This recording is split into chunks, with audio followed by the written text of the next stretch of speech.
Alright guys, we will come to you another video. I hope all is well with you guys. It looks like I came across an article in which it is actually confirmed. I guess the WBO is going to give the green light on Demetrius Andrade to vacate to 168 to fight Zach Parker, and in doing so, becoming Canelo's mandatory. Um, you know, at the end of the day, I knew that no matter what Demetrius Andrade does, uh, you know, yeah, I hate to say this, and I'm just gonna say it bluntly, that the race conscious fan boxing, meaning the fan that you know dislikes a fighter based on his race, is going to criticize anything that the fighter does. So you look at a case of Demetrius Andrade, who, you know, if he would have, if he decided to stay at 160, his options would be Gabe Rosado, who, you know, they were kind of like, I guess you could say they were kind of, what's the word? Kind of hinting at that fight, you know, hinting at a fight with Gabe Rosado. You know, you kind of saw, if you follow his Instagram, his social media, that he was entertaining that fight, right?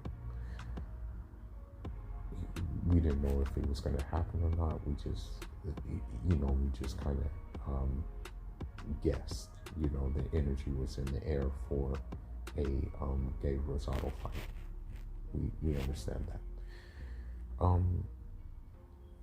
And then, you know, you had the prospect of a Zanabek fight, who nobody has even heard of until recently, because he's been kind of vocal about going in there and actually doing away with Demetrius Andrade. But I mean, this is the same thing that Liam Williams said, and you know what I mean.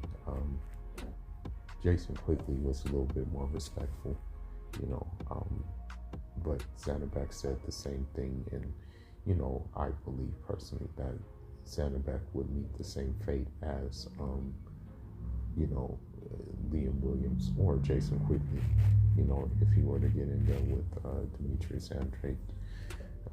You know, from watching the fight with Hassan and Dam, you know, he's slow as molasses, and you know, he doesn't really have anything with trouble boo-boo, you know, in my personal opinion. Now, I guess the WBO changed its tune on how it was going to handle the situation with Demetrius Andrade. The thing is, though, you already have comments with the racist fanboys, meaning, you know, you have comments of them accusing him of ducking Zanabek, and this is the same thing they did with the Liam Williams fight. What they did is, you know, they accused him of ducking Liam Williams. He fights Liam Williams and beats him, like, obviously maybe 10 rounds to 2, you know, 11 rounds to 1, if you want to be, like, if you want to do that. And then what the race first fanboy will say is, you know, oh, he got buzzed in the fight. It's a fight, you know. Floyd Mayweather got buzzed plenty of times in fights. the two notable times was against Shane Mosley and against Zab Judah, right? So with that being said, when you really think of it, there's no really pleasing a fan who thinks race first and boxing second. So with the Zach Parker fight, this could prove to be a very tough fight due to the simple fact that, Zach Parker is a big puncher. I haven't really seen much of him, but, Boo is just gonna fight him. The crazy thing is, this is probably gonna be his third UK guy in a row. For some reason, these UK guys just conveniently get in these positions where they're either holding belts or they become mandatories for belts. Don't ask me how it happens, but it just happens. So, with that being said,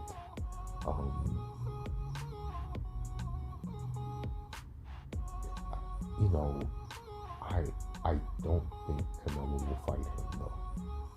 Even if he is to provide successful against the Zach Parker guy, even if this is a successful fight, I kind of still don't think Canelo will fight him. I think Canelo will vacate the belts and it'll be a free for all at 168. One thing I want to say is that,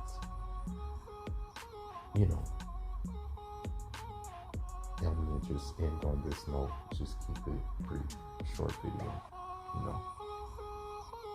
The thing is, the 168 landscape would be kind of, maybe a little bit more interesting because, if Boo Boo does stick around at 168, decides, okay, I'm going to stay at 168.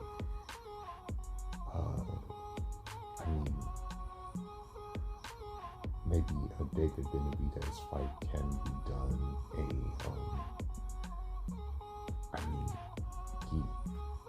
They're both my guys, and I'm not saying David Benavidez is my guy.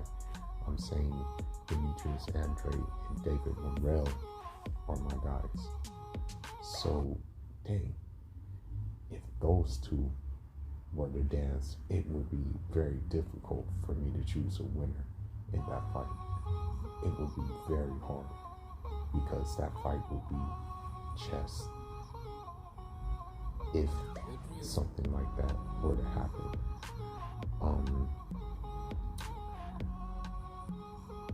I think Demetrius Andrade would walk through Caleb Plant. That's just my opinion. I think that if Jamal Charlo went to 168, I think Demetrius Andrade washes him too. You know what I mean? So the 168 landscape will provide maybe a little bit more entertainment, provided that Demetrius Andrade is successful in doing what he's trying to do. And then if Jamal Charlo decides to make the jump to 168, if they do, then the vacant WBC belt and the vacant WBO belt would probably make 168 more, no, it would make 160 more boring, because I'm going to be honest with you, Zanabek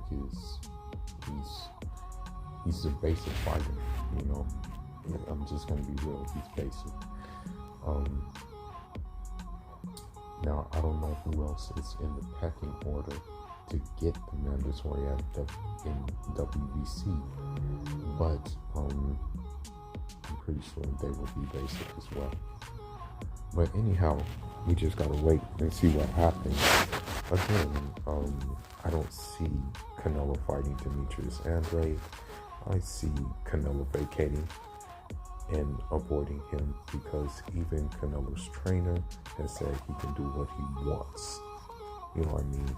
Meaning that he can fight Jake Paul and Canelo and his fans will be okay with it. You know what I mean?